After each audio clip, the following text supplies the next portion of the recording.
Buenas tardes a todos. Como bien dijeron, hoy estoy hablando en nombre del doctor Ballesteros, así que cualquier duda o reclamación con él, por favor. El tema que vamos a platicar hoy es el tratamiento endoscópico y farmacológico de la hemorragia varicela aguda. Es un tema interesante y emocionante para todos los que hacemos endoscopía. Yo primordialmente actualmente soy endoscopista, tubólogo, dice el doctor Ballesteros, pero sí es lo más emocionante de la endoscopía, es ver este tipo de sangrados agudos. A veces los podemos controlar fácilmente, a veces no tan fácilmente, pero es importante decir que en la hemorragia variceal es una de las complicaciones de la hipertensión portal, siendo la hipertensión portal la complicación final prácticamente de todos los pacientes con cirrosis. Es importante tomar en cuenta algunos aspectos. En cuestión de mortalidad, ¿qué hemos logrado? Esta estadística es de 1981 comparada con una de 2016. Aquí se morían aproximadamente 43%, actualmente se ronda el 15%. De esta mortalidad, después de hemorragia, no toda es por hemorragia varicel. De hecho, la hemorragia varicel como tal, solamente la parte del sangrado tiene una mortalidad aproximadamente del 10% en este momento. Hay que recordar que la mitad de los pacientes con cirrosis presentarán varices y de estos hablando en general, porque en pacientes descompensados puede ser hasta el 85%, pero de estos sangrarán aproximadamente el 15, el 20% y la mayoría será de varices esofágicas. La agenda de este tema es una agenda que actualmente en las guías comentan que debe de tener 10 puntos. 10 puntos en el sentido de que en los lugares donde se atiende a pacientes con enfermedad aguda variceal deberíamos de cumplir con estos 10 preceptos, ¿no? Desde el inicio hasta el final las circunstancias ideales en las cuales podemos atender a los pacientes con hemorragia variceal aguda. Hablando de urgencias, el manejo inicial de toda hemorragia digestiva, ustedes bien saben que no es la endoscopía, es la restitución de volumen, la reanimación, la búsqueda de parámetros vitales, ¿no? La perfusión de los tejidos. Entonces, intubación en casos seleccionados, sobre todo se menciona en aquellos pacientes que tienen alteración del estado de alerta, son aquellos que debemos asegurar la vía aérea. No es infrecuente que el paciente con cirrosis y con hemorragia variceal se presente con encefalopatía grave también. En cuestión de agentes vasoactivos, este debe ser parte integral del tratamiento. Es algo que en los centros de tercer nivel ya se hace de forma rutinaria, sin embargo en los hospitales comunitarios y sobre todo los que son fuera de la Ciudad de México, es infrecuente que tengan fármacos como octreotide o como terlipresina. Son parte del manejo integral de estos pacientes y debemos de tener en cuenta que en todos los pacientes en los cuales tengamos sospecha de hemorragia variceal aguda, debemos de administrarlos tan pronto como nos sea posible. Este metaanálisis, publicado hace 3 años, evaluó la eficacia de los diferentes fármacos, principalmente octreotide, terlipresina. Y esto porque hubo una época que pensábamos que la terlipresina era muy superior al octreotide y de hecho como se empezó a utilizar sobre todo en Europa, como que empezamos nosotros a adoptar esta cuestión. Actualmente la evidencia más sólida nos dice que es igual, que no hay diferencia entre cualquiera de estos dos fármacos para el tratamiento de la hemorragia varicel aguda en cuestión de mortalidad y de recurrencia de la hemorragia. Esto es lo que demuestran estos estudios, son 6 estudios, de los cuales 3 son ensayos clínicos. Aquí se ve prácticamente cómo tienden a estar muy parejos, la diferencia no es estadísticamente significativa.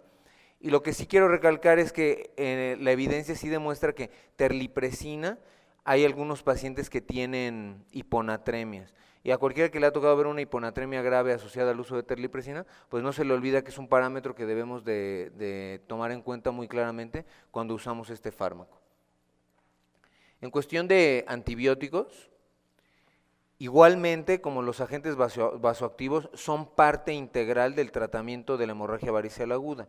Esta es la parte médica del gastroenterólogo, tanto los agentes vasoactivos como los antibióticos. Los antibióticos no solamente han demostrado prevenir infecciones, es decir, que se puedan usar como agentes profilácticos, sino que también han disminuido mortalidad y recurrencia de la hemorragia. No queda muy claro por qué, pero sí parece que hay un efecto sobre ciertos componentes inflamatorios que se presentan durante estos estados. En cuestión de procinéticos, son también y sobre todo se han hecho estudios ya muy bien diseñados con lactobionato de eritromicina, que es eritromicina IB. La eritromicina, como todos ustedes saben, es un antibiótico de tipo macrólido, sin embargo también es un potente agonista de motilina, entonces casi nada más los gastroenterólogos sabemos que se utiliza como procinético.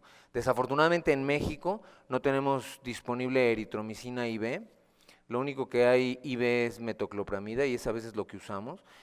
Sí hay evidencia sólida para eritromicina que ha demostrado varias cosas en favor del uso de estos fármacos. Número 1, el estómago está más limpio. Número 2, tenemos menor tiempo de endoscopía y número 3, tenemos más eficacia en ella. Es lo que demuestra este estudio publicado en Gastrointestinal Endoscopy en 2011. Entonces, hasta aquí, bueno, no, faltaría el último punto. Hasta la restitución sanguínea, estamos hablando como que de todo el manejo médico integral que debe tener un paciente con hemorragia varicel. Y en cuanto a restitución sanguínea, hay que ser muy enfático en algo. En la mayor parte de las enfermedades, no solamente en la hemorragia varicel o en la hemorragia digestiva, la tendencia es a transfundir menos a los pacientes, a transfundir a los que lo necesitan realmente. La mayor parte de las estrategias que le están llamando conservadoras o restrictivas han demostrado influir favorablemente en mortalidad, y no en mortalidad solamente por hemorragia, sino en todas las causas de mortalidad. No es una excepción la hemorragia variceal.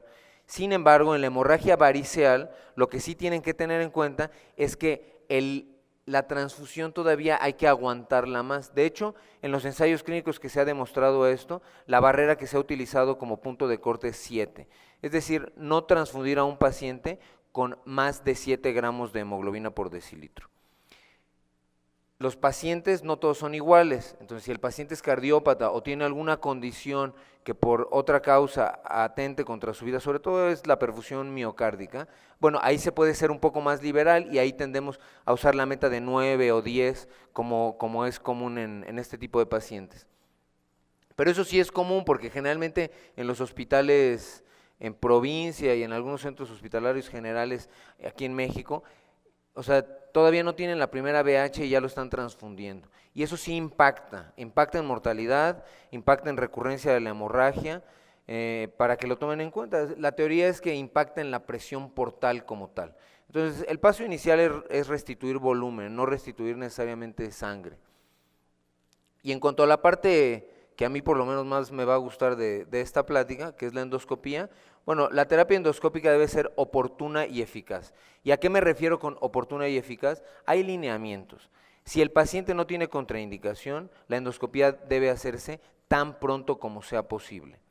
En el caso particular de la hemorragia variceal, el límite de tiempo o el límite que se maneja en la mayor parte de las días es de 12 horas.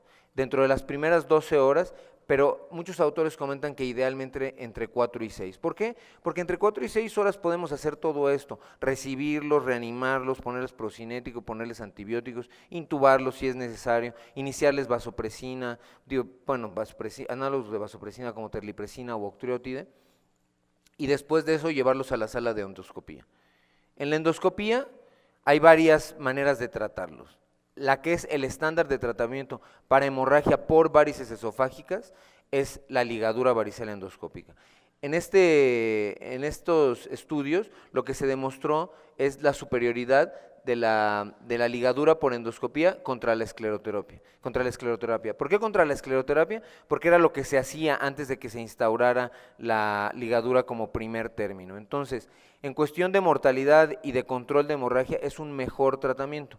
¿Por qué? Porque la inyección de agentes esclerosantes como puede ser polidocanol o histoacril en las varices esofágicas se ha asociado con mayores complicaciones, tanto perforación como embolismo, y este tipo de cosas pues sí impactan en el cuidado de nuestros pacientes. ¿A quién le vamos a esclerosear las varices esofágicas? Pues sobre todo a los pacientes que tengan falla a la ligadura. ¿Y por qué falla a la ligadura? Porque a veces en pacientes que han sido ligados muchas veces es no es posible ligarlos. Aquí están viendo una endoscopía donde demuestran varices esofágicas grandes con datos de mal pronóstico e incluso un pequeño pezón en ese punto, que es un pezón, es un dato o un estigma de hemorragia reciente, y aquí lo que les estoy enseñando es cómo se liga. Ligarlos realmente es una técnica que se ha establecido muy bien para la endoscopía, y donde ven cómo tienen un capuchón en el cual van montadas varias ligas de hule con un dispositivo realmente sencillo que lleva unas perlitas que nos permite por medio de tracción liberar la liga, y aquí lo que hacemos es que con succión logramos meter la varice al capuchón, y una vez que la varice está adentro, bueno, pues podemos liberar la liga. Generalmente se pide este signo, que es el signo que expone rojo. Hay un artículo muy interesante mexicano, que desgraciadamente no traigo las tablas, pero que compararon la técnica estándar, y que es la que utilizamos todos los que hacemos endoscopía, de empezar a ligar en la unión e ir subiendo de forma espiral para ir ligando el resto de las varices, contra solo ligar indistintamente en la unión esófago-gástrica, y demostraron ser incluso un poco más útil en solamente ligar sobre la unión esófago-gástrica, lo cual no representó un riesgo mayor de estenosis, que es lo que a la mayoría de nosotros nos da un poco de temor. Por otro lado, tenemos las varices gástricas. Las varices gástricas se presentan en el 20% de los pacientes con varices esofágicas, o más bien el 20% de los pacientes con cirrosis, y aquí lo que estamos demostrando es el tratamiento que se emplea de forma cotidiana para este tipo de varices. Para estas varices utilizamos un medicamento que es el N2-butilcianoacrilato, el nombre comercial es Histoacril. Es como una especie de cola loca, así la verdad la mayor parte de nosotros lo conocemos, y es una resina que tiene este efecto como de tipo epóxico que logra ponerse dura y logra obliterar la luz de estas varices. En estos estudios lo que se demuestra es que son altamente efectivas. Si se fijan, la mayor parte de los estudios rondan una eficacia en el control de la hemorragia de aproximadamente el 90%. Esto es de suma importancia porque es muy útil. Sin embargo, hay países en los cuales no está aprobado, como en Estados Unidos la FDA no tiene aprobado esto, tiene otro que se llama Dermavon y ya se está utilizando más. Pero esta es la primera terapia para varices gástricas que sangran. Y aquí ven la tasa de recurrencia, que en términos generales, si se fijan, hay desde el 4 hasta el 30%, en términos generales es del 10% la recurrencia de la hemorragia. Así es como lo hacemos en el hospital donde yo trabajo actualmente. Yo aprendí a hacerlo de la forma tradicional, que es básicamente con visión endoscópica. Uno ubica la varice, saca el inyector, hace la mezcla con lipiodol, pasa como un sándwich de lipiodol donde pone tantito lipiodol, luego pone la mezcla con el histoacril, luego un poquito más de lipiodol y luego agua. Así es como lo aprendí a hacer en nutrición. Ahora donde trabajo, el doctor con el que estoy, que tiene muchos años haciéndolo, me ha enseñado a hacerlo guiado por fluoroscopía. He investigado un poco sobre ventajas y desventajas y hay poca evidencia, poca información clínica a este respecto, pero me parece muy importante decirles que la gran diferencia, sobre todo en el paciente que no está sangrando agudamente, es que uno tiene la confirmación de estar intravascular. Aquí lo pueden ver claramente cómo se están pintando los trayectos varicosos aquí y luego se ve cómo se pinta el vaso más grande, y también tenemos la ventaja de buscar si hay o no hay embolización. ¿Por qué me gusta hacerlo así? Porque actualmente la manera en que se está haciendo y que está agarrando adeptos en todo el mundo, ahí. ¿Le puedo poner play? Porque ahora que le puse no funcionó. La forma en la que se está haciendo ahora en todo el mundo es igualmente guiado, pero con ultrasonido endoscópico. Y es una manera de hacerlo que está teniendo mucho éxito y grandes adeptos. Aquí ven una gran varice gástrica. Y después ahorita vamos a cambiar a la visión ultrasonográfica, donde alcanzan a ver todo este conglomerado de varices que son súper grandes y cómo la van a ir puncionando con visión directa. Esto es muy importante porque en la técnica tradicional, o sea, en la que yo aprendí a hacer en la residencia, sí hay cierto grado de inyección paravariceal que está bien documentado, que no le damos realmente a la varice. Por eso es que este procedimiento, que esta es una gran varice, es una varice gigante. Este procedimiento no es mío, el resto sí. Este es del doctor Kenneth Bean Moller, que es el que tiene más experiencia haciendo esto. Yo este procedimiento aún no lo hago. Aquí pueden ver cómo está pasando la aguja a través de la varice. Y lo que hacen aquí es mezclar el uso de cianoacrilato con esta nueva tecnología que aquí le están viendo como un alambrito que se está enrollando, que se llaman coils, que los coils son como alambritos que tienen pelitos trombofílicos que hacen que se hagan coágulos y que entonces tienen una parte de trombina, luego tienen el pegamento y luego tienen el otro coil, y que han demostrado que aunque todo esto pareciera más caro, porque estamos hablando de un procedimiento con 2 coils, una aguja de ultrasonido y el uso de la máquina a lo mejor que puede rondar los, no sé, los $10,000, $8,000 por el tipo de material que se emplea, que cuando lo han retado contra la técnica tradicional ha demostrado menos complicaciones, sobre todo embolización, aunque esto no ha sido clínicamente significativo, ha demostrado menos sesiones, que eso finalmente se traduce en dinero, porque tener 3 sesiones de 20, 30 mil pesos, pues es lo mismo que tener una de 100,000. Entonces, como que es ahora lo que está agarrando grandes adeptos, y más aún que la endoscopía terapéutica actual, pues involucra mucho el uso del ultrasonido. Realmente ya es parte del programa académico de casi todos los centros del primer mundo. Entonces, me parece interesante porque la parte de nosotros que hacemos con fluoroscopía tiene la gran ventaja de que lo hacemos guiado, es decir, tenemos prácticamente ninguna inyección para variceal y lo hacemos a un costo un poco más bajo, que es el costo del inyector tradicional, ¿no? Que es más o menos como de 1,000 pesos. Terapias posterior a la ligadura está la parte del TIPS temprano, que el TIPS, como ustedes saben, es una comunicación portosistémica que se utiliza para disminuir el gradiente portal y que ya hay indicaciones precisas. Aquí me parece importante decirles que esto no es una realidad en nuestro país, ni siquiera en los hospitales de tercer nivel tienen disponibles TIPS todo el tiempo, pero ya tiene indicaciones claras, ¿no? En este algoritmo pueden ver que en pacientes que tienen una recurrencia de la hemorragia leve, se puede considerar un segundo tratamiento endoscópico o, si esto no lo controla TIPS, y en aquellos pacientes en los cuales se ha indicado con una evidencia más o menos sólida, hay al menos 2 ensayos clínicos que han demostrado esto, es ponerlo antes de 72 horas, cuando el paciente es Child C y tiene entre 12 y 13 puntos, o cuando es Child B y tiene una hemorragia aguda. Es decir, ahí los controlamos en la hemorragia y está indicado ponerles un TIPS temprano, incluso sin que uno demuestre que han tenido recurrencia de la hemorragia. Y como terapia de salvamento en los pacientes que tienen una recurrencia grave, también está indicado el uso de TIPS. Para concluir esta plática, iba a decir mi plática, pero no es mi plática. Para concluir esta plática, el siguiente punto a tocar son las 2 terapias de rescate. En las guías lo manejan como prótesis esofágica, yo lo que les diré es que más bien serían terapias de rescate. ¿Por qué? Porque algo que yo creo que sí hay en todos los hospitales donde atiendan pacientes con hemorragia variceal, es la sonda de Sangsteigen-Blakemore, que todo el mundo la conocemos, pero ya no la sabemos usar. A mí si me preguntan, ¿hace cuánto que no pones una sonda de Sangsteigen-Blakemore? La última vez que la usé fue en el R4 de medicina interna, que lo hice en Pochutla, en Oaxaca. A partir de ahí, o sea, en mi residencia de gastro nunca la usé, y ahora como endoscopista nunca la he usado, pero tengo una en mi coche por si cualquier cosa, que me acompaña a todos lados.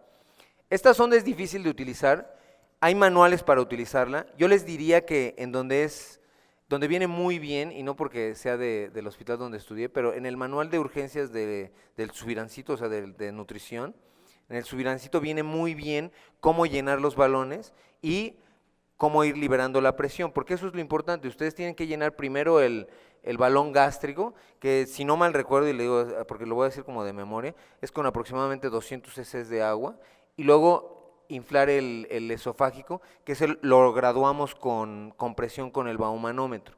Y este es el que tenemos que estar inflando y desinflando.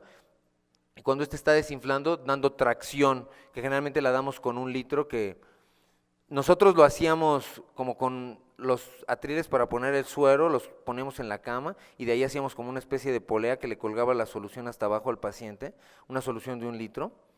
Y ahora que estoy en el 20 de noviembre, donde trabajo actualmente en la mañana, me decía el doctor con el que trabajo, que es el doctor Waller, que ellos los ponían como en una careta de pitcher de beisbolista, y con eso se las traccionaban, para que tampoco los lastimaran. Y lo que sí, a todos los que hacemos endoscopía nos ha gustado más usar son las prótesis esofágicas totalmente cubiertas. Ahora, yo hoy quiero ser claro, yo no he puesto ninguna para control de hemorragia. Casi pongo una hace como 4 semanas más o menos, que tuve una hemorragia que no paraba, no paraba, no paraba, la estaba ligando la residente y en el momento en que intentó ligarle el pezón, empezó a hacer una historia del terror. Entonces me pasaron el endoscopio e hice lo que todos los que hacemos endoscopia sabemos hacer. No veía nada y ligué de la unión para arriba, así sin piedad. Y afortunadamente paró el sangrado. Pero yo en el hospital donde trabajo actualmente tengo prótesis, digo, no para aventar para arriba, pero sí tenemos bastantes prótesis. Entonces ya teníamos la prótesis lista en caso de que no pudiéramos contener la hemorragia. Estas nuevas prótesis, que es de una marca comercial que se llama ELA, se pueden poner incluso sin ser endoscopista y sin fluoroscopía. Es una prótesis que uno la pasa hasta el estómago, infla un balón, como en la zona de Sangstake en Blakeport, la tracciona y la libera. Como conclusión, la hemorragia digestiva variceal sigue siendo motivo de mortalidad en pacientes con cirrosis. La terapia multidisciplinaria es la piedra angular para un mejor resultado. Reanimación en urgencias, uso de agentes vasoactivos, antibióticos, no sobretransfundir, esto se los pongo muy puntual, terapia endoscópica oportuna y las terapias de rescate como pueden ser el TIPS o las prótesis. Muchas gracias.